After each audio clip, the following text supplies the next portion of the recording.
Shari, thank you so much for being here today. The topic that we have is really important because as I work with clients that go through transitions, there's so much that can be said about different transitions in our lives. And today we are going to focus on relationships and our past selves. And I just want to say that I have gone through having to leave my past self behind so many times in life. I Mm. think at my age of 35, I've actually had to transition my life completely three times already. And I want people to know my story. I would love you to share a part of your story of how you started and the transitions that you have gone through. Yes, well, definitely. I really feel like we transition through different stages in our life, like every 7 years at least. In fact, they say friendships usually last about 7 years. So it's not surprising when you say that there's been this kind of an overhaul that you recognize in yourself, because I'm 52. I turned 53 this year, and I'm entirely different. Well, maybe not entirely, but I'm very different than who I was in my 30s when my kids were younger, who I was in my 40s, and even now. Who would have thought that in your 50s you would still be growing and changing? But I really feel like I'm on the cusp even right now of more growth and change. And I do feel talking about it is really important because some people go through the changes and they're not completely aware of the signs that something is coming, that they do need to transition in some way. So, can you share a few signs of moments in life where you should start questioning and think about, okay, something big is coming, I'm changing, my thoughts are changing? Yeah, I think this is really where we need to learn to trust our gut, because a lot of times our gut is much more honest with us than our minds are. And, if we talk about relationships, many times, especially I think, in our 20s and 30s, and even as we get older, we stick into relationships because we think we have to, or we talk ourselves into these relationships, a lot of times friendships, even where we know that even seeing that person's name on our pop up on our phone might give us some angst. And that's a lot of times our gut telling us that this relationship is no longer really working out for me. And that's okay. We got to let go of that negative stigma, because we all grow in different ways. And it reminds me, you're a stylist. I was thinking about this and how similar this is, holding on to friendships as it is to closets, right? We have Oh, these yeah. pieces that we haven't worn for so long, but we think because we spent so much money on it at the time that we should keep it. And it's a piece that's taking up room in our closet. It's no longer serving us, and it doesn't match who we are now. And that's the same with relationships too. I think that I've noticed for myself the relationships that I don't have anymore, the friendships that I stopped. I don't feel looking back that I did a very good job of ending it. I think we also don't talk about that enough when somebody doesn't feel like you just don't feel like they're serving you in your life anymore, the way that you're living or your values as it did. What steps can you take to have, do you have a conversation? Do you just stop talking to them? What are a few things that people can do if they're feeling like somebody in their life just don't want them to be there anymore? That's really Yeah. Yeah, well, a lot of this happened during the pandemic, I think, and that gave a natural break for a lot of relationships, because there was an easy excuse to not get together, and a lot of relationships naturally parted. But it really depends on the relationship, and this is so important, especially if for moms who are listening when they have kids, because we spend so much time teaching our kids how to make friends, and we put so much energy into friend groups and everything, and we don't show our kids how to end friendships, and that's okay to end friendships. And so as adults, when we do this, one, I think it's important to be honest, especially if we have children, that hey, this friendship we're ending, but it's, most of the times it's not because of anybody's fault, but we grew apart, and for some reason it's not working anymore. Tips to end a friendship: it'd be nice if all friendships just kind of naturally ended and they just go by the wayside when you stop spending that much, a lot of time with them, and may do end that way. Unfortunately, some friendships, you have to lay down the law kind of and say, hey, this is not working for me. And I think the important part of that is to really be intentional with the words that you use, because even when you're ending a friendship, you can't unring a bell. And it really, I think of, Maya Angelou's words about, I'm not going to quote her correctly, about people remembering the way you make them feel more than your words. And I really believe that you can end friendships, even if you have to use words in a way that feels at least good to you. Hmm. And so to really think about it, and it's important, because otherwise, if we do it in the heat of the moment, it makes everyone feel bad, and that's not the way we want to end things. And it's hard because I know there's a few friendships I think of in particular on my end where during that time in my life, they were very great friends of mine. We did a lot of things together, projects, ideas, and it's almost like we just, like you said, you just kind of grow apart and you know that you don't want to work together anymore in that way. And what I did is I feel like I thought we were really good friends. And when it came to that point, I didn't feel comfortable enough to have the conversation. So what I ended up doing is just as they called and messaged, I just slowly stopped answering back, or I'm like, oh, I'm busy, I'm busy. And I never confronted the real problem. So that's why I think it's so important to talk about because we never learn how to do that. We don't, and it'll be different for each person, Yeah. and that's again a time to trust your gut, Hmm. because you kind of know what's going to work with that friend. It may be the best to just ease off a little at a time, because it's the least hurtful thing you can do with the other person. Other friends, you may have to say, hey, I'm sorry, but we need a friend break, or whatever it is. I mean, it's not easy, but friendships, there was a study done where toxic friendships, toxic relationships are more harmful to your health than, I forgot what word they used, but it's something like negative relationships, meaning that toxic relationships that you're actually in, are even more damaging to your health than just a disagreement you might have with someone that you actually aren't in the relationship with. So it's really important to clear these out for your own health and well-being. Yeah, and this can definitely apply to your significant other, which I read something that you had written about of divorce rates also going up during midlife because it is a time where you are questioning yourself again. You're in that transition of wanting something different where you feel like something's missing sometimes, which I think can happen in a lot of times in your life. So, could we talk more about that part of feeling like something is missing? What is it that's missing when we're at that point where we're questioning ourselves? Yeah, I think it's that's when you sit there and you listen, and it might not be that something's missing as much as it is you're not living your authentic self, and you're not aligning with who you really are. And I go back again to trusting your gut there. And as a life coach, and I imagine it's the same with you as a stylist, you really believe that the client has all the answers inside them. And it's a matter of pulling that out.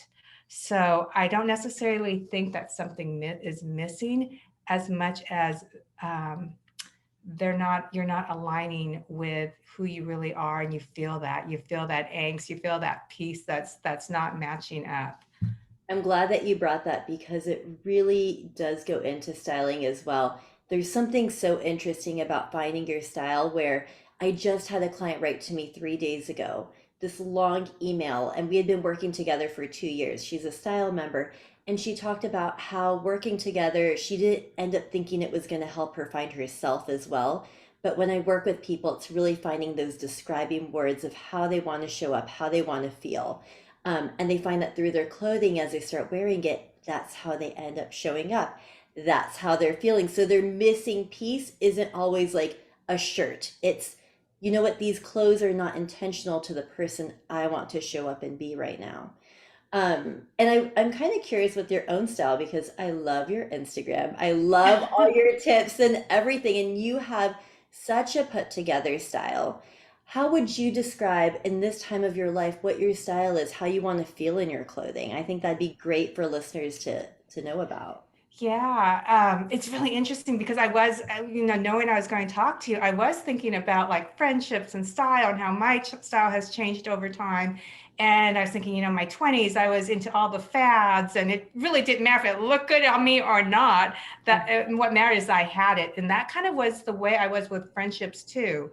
I was into, I wanted to be in the popular group. I wanted to be seen with, having somebody there. And then I got to my 30s and it became a little bit more situational. I wore this because I was working as an attorney, or I was wearing this Lululemons because I was in a mom's walking group or whatever. And I had friends based on situations a lot of times in my 30s, based on my work group or my kids group.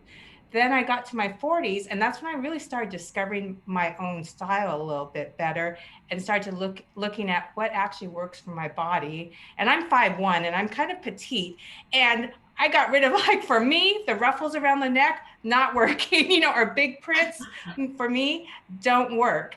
And so when I started to honestly get to know myself too, with style and colors and all of that, it kind of coincided with relationships as well, and the type of people that I'm attracted to and that are attracted to me, and that we support each other.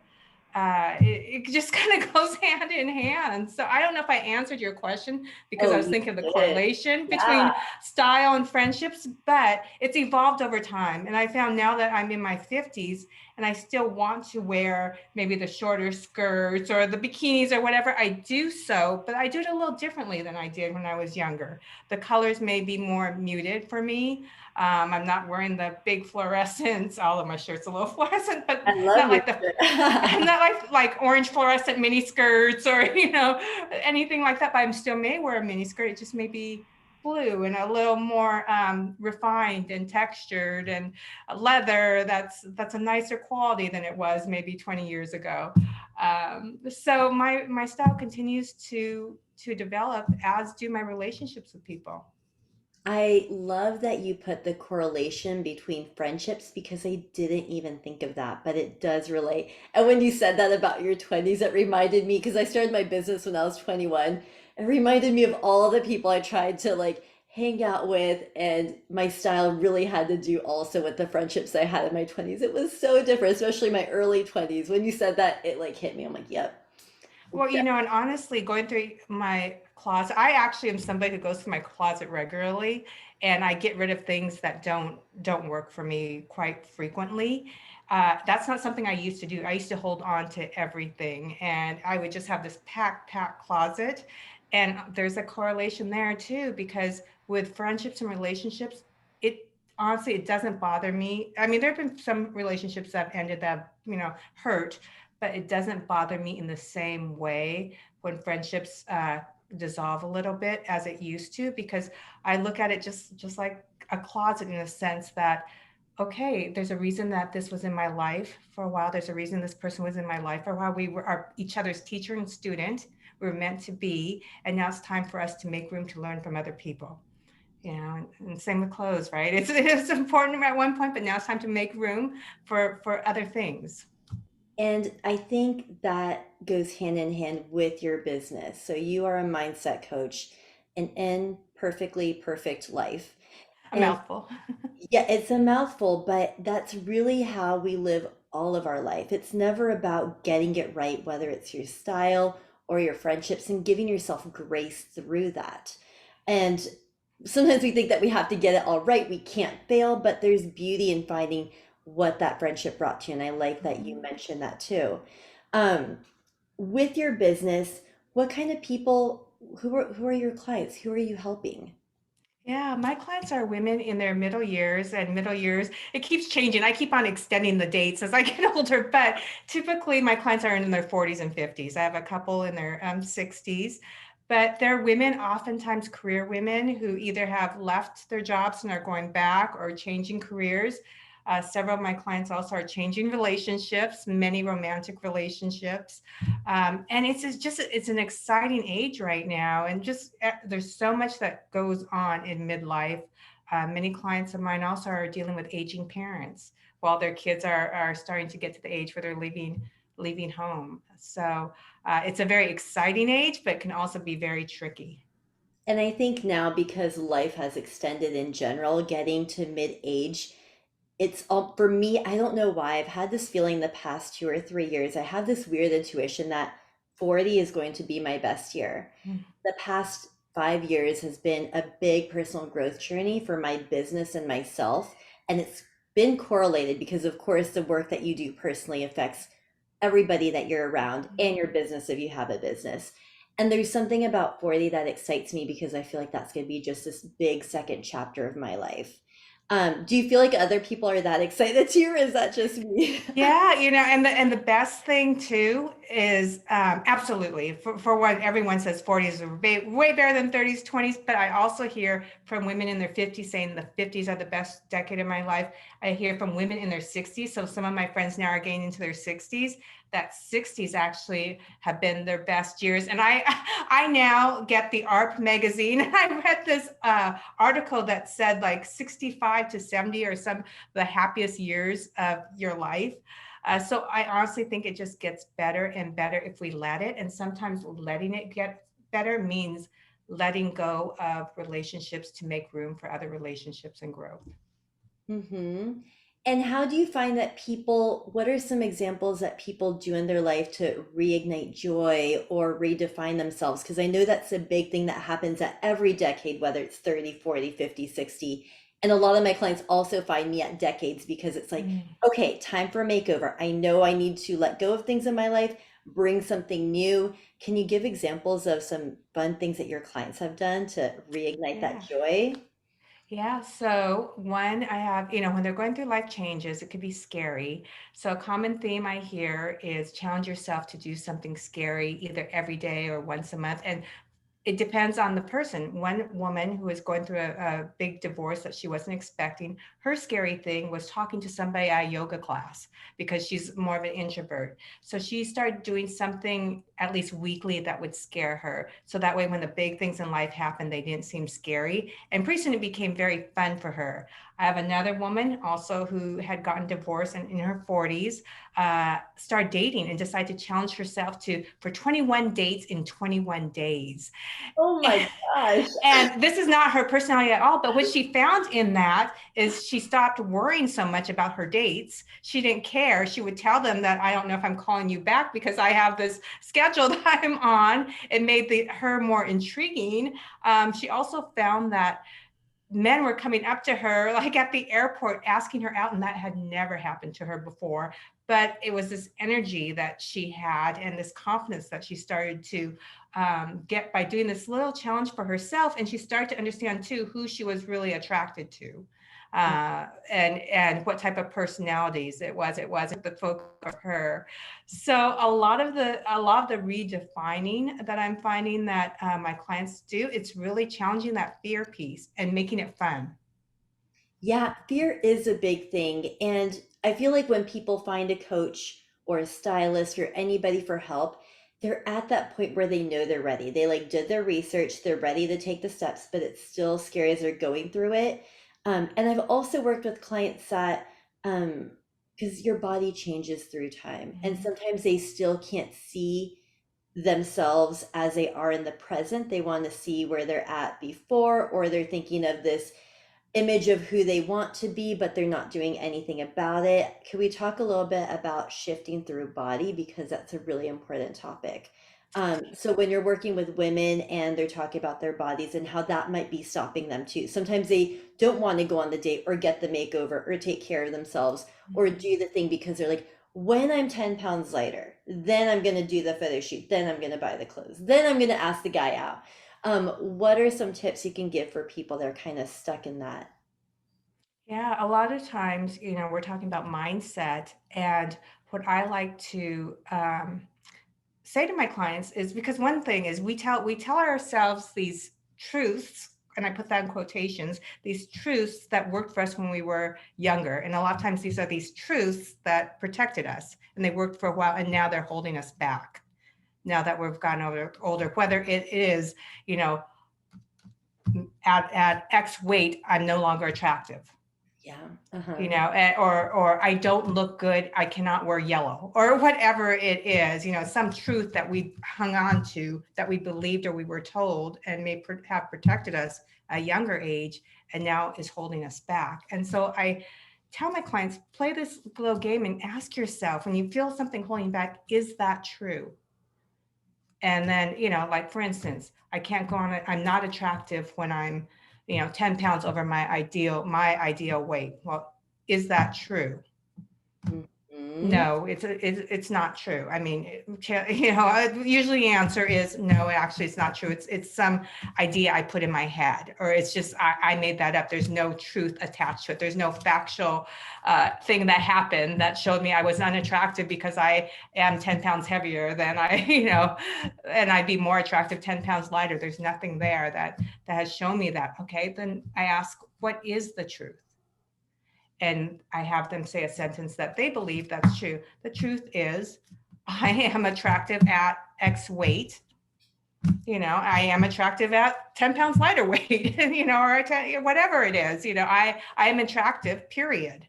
Hmm. Um, and then, okay, now that is the truth, what can you do? What can you do with that truth? And it's like, oh, okay, well, I'm attractive. I can go on that date. Hmm. And something, and it sounds simple the way I'm saying it, but sometimes it is that simple as to just call out that incorrect belief that we have that's been working in our head that's holding us back, and say what it, and say it out loud and question it, and say a new belief, so that every time we hear ourselves, just say something different. That's true for us now. It does make a difference to journal or say it out loud. It gives, the more you talk about something that feels uncomfortable or something that you fear, it makes it smaller and smaller and smaller every time. And changing the belief, like you said, I like that, giving yourself a different story behind it. And like, is that true? No, it's not. You can still do all the things. But it's almost sometimes, now that you say that, it's almost like an excuse because that fear is there. Like, oh, if I move forward, that's that's moving on with your life. That's letting go of that little thing that was holding you back. And you're like, okay, now time to make a step. Sometimes it stops you from making that step that you need to take, that you know you want to take and you know you need to take.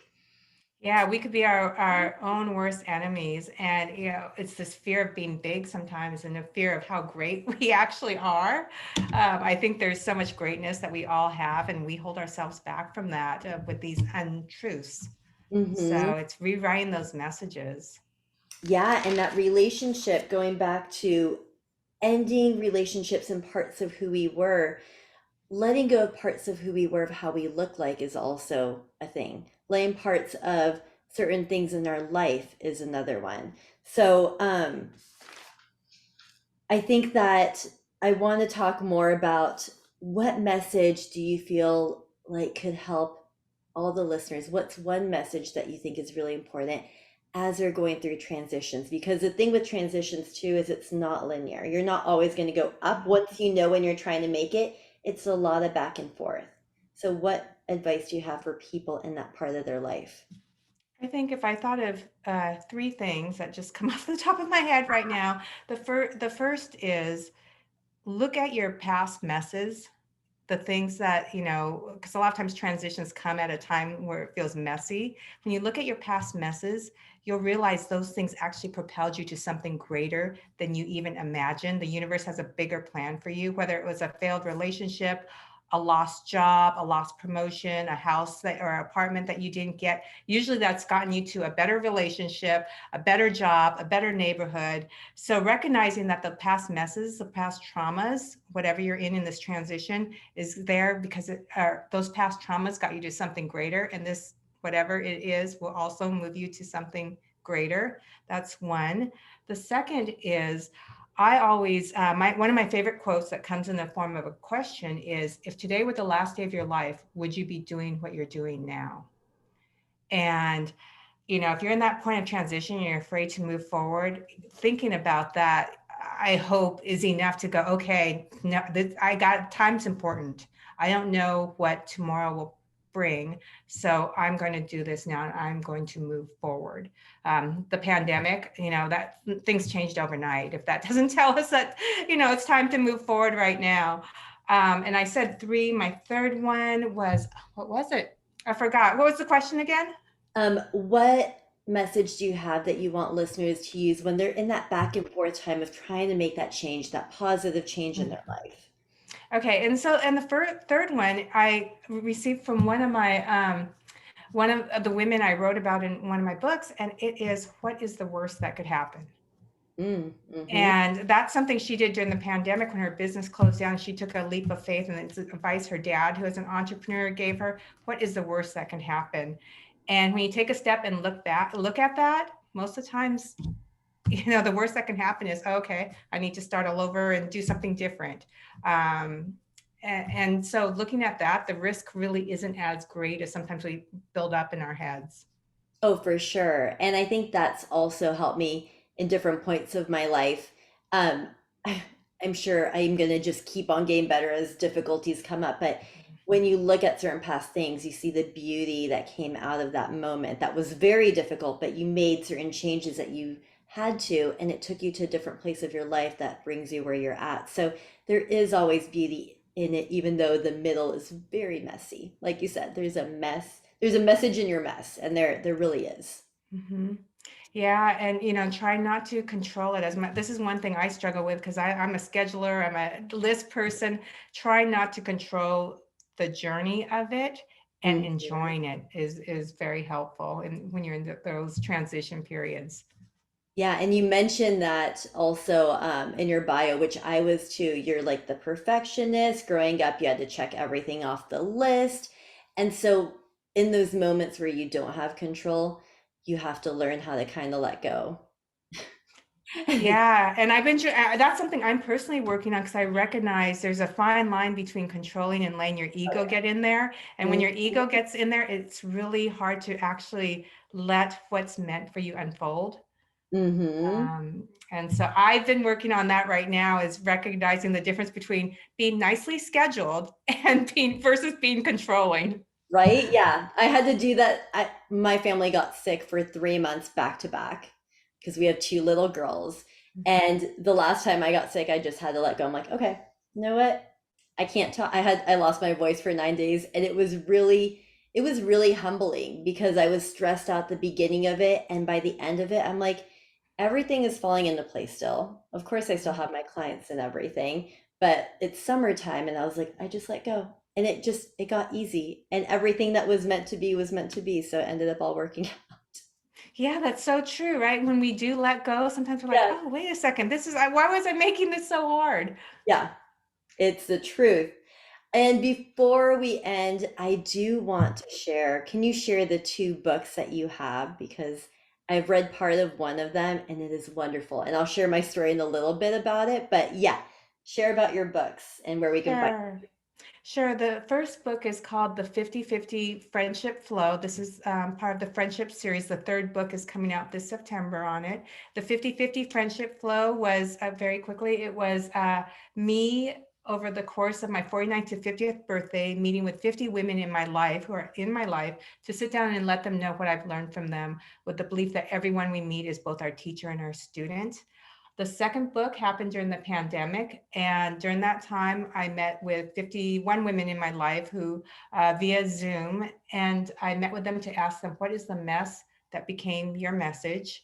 And the third book that's coming out this fall, I meet with another 50 plus women who are also in my life to ask them different life questions. And this last book is really a book for journaling and self-reflection. And I think it's the best. You kind of mentioned writing things down. Journaling, I believe, is the best self-help, self-coaching tool, and it's free. I journal regularly, and so hopefully with this last book, that's the idea, is to give people a tool that they can use, that they can reflect on their life and their transitions and help them get to the next stage. And I love that. So, my short story, my personal growth journey that started 5 years ago, was by Lori Harder's book. It was called something Tribe. And in the book, it asks you, message for people that you do not really know, Mm, but that inspire you, start a book club and go through this book. And I did it with three women. One woman ended up backing out, but so it ended up being the three of us. And these were women that I looked up to, that I mm, admired. And we were consistent for a whole year on this book. And we all grew together without even knowing. Like I brought them on this journey and they started opening up about other things. And when I read part of your book that Vivian gave me, I was like, oh my gosh, this reminds me of my journey that started, and now it's coming in a different way, I think, with this book that she gave me. So I want to recommend it to everybody. I think it's great if you are in that time of your life where you're ending a friendship or you're trying to find new friendships. I think books, sharing books, even just parts of a book, a chapter, podcast interview, is a great way to start conversations with people that you admire or want to be friends with, because it gives you deeper conversations and hey, how are you, what's up, and I'm part introvert, so I love deeper conversations even more than something small and surface level. Mhm. So these are great ways to start new friendships, I think. Yes, they are. And it's so amazing how open people are when you reach out to them to actually connect with you. I know our time is short here, but next year I'm meeting with 50 women in 50 states. I'm traveling to one state, each state to meet a woman. And these are women I don't, for the most part, don't know.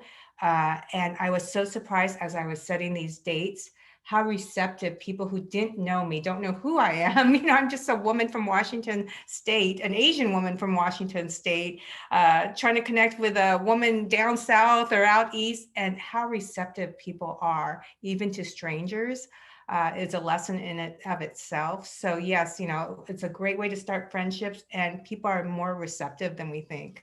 Oh yeah, for sure. Like even with the two women that I started that book club with, it's so interesting how not just how where we were about ourselves by the end of it, but how much we connected, because when you become so vulnerable with people, um, yeah, it changes everything on another level. It Mhm. was such a beautiful experience. So I'm really glad that you're doing that. And the 50 states one sounds Yeah. so much fun. I can't wait to see Yeah. that one. Yeah, I bet you I'm going to learn a lot. Again, that's that continued growth, in my 50s. Yeah, and it never ends. And I want our listeners to know that you will not ever get to a point in your life where you want to stop learning or evolving, and your style is never just going to be there. It's always going to change with you as your body changes, your life changes. Mhm. Do you have any last words that you would like to give us, Sherry? I think that my last words are trust your gut. Start listening to your gut.